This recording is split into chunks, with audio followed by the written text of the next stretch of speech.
the minimum that you need to start transatlantic service is a Boeing 747. Okay? A couple of $100 million, right?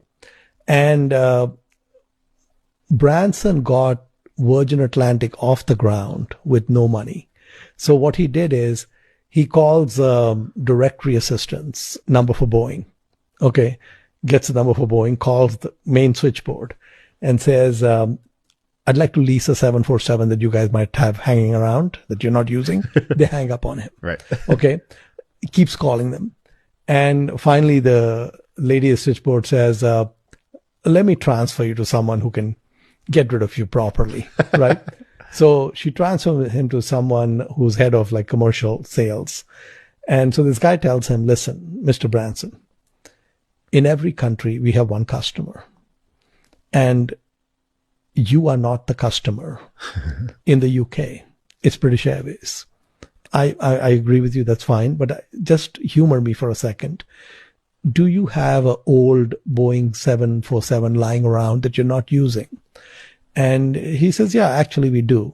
And if one of your customers, like the one in the UK called you, like British Airways called you, and they wanted a plane, what would you lease it for?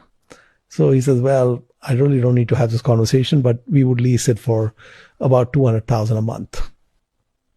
Branson was able to convince Boeing to lease him that 747 because it was sitting and doing nothing. Right.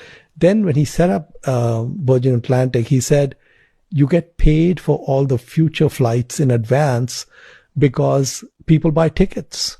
So the plane's going to fly in April. People already bought tickets in February. Right. So you say, I got cash coming in 2 months, 3 months before the plane's going to fly.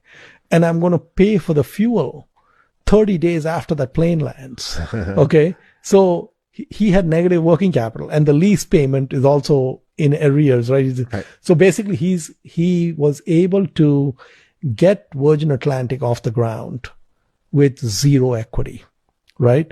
Now, the way I look at it is that if you can start an airline with no money, you can start any business with no money. Right.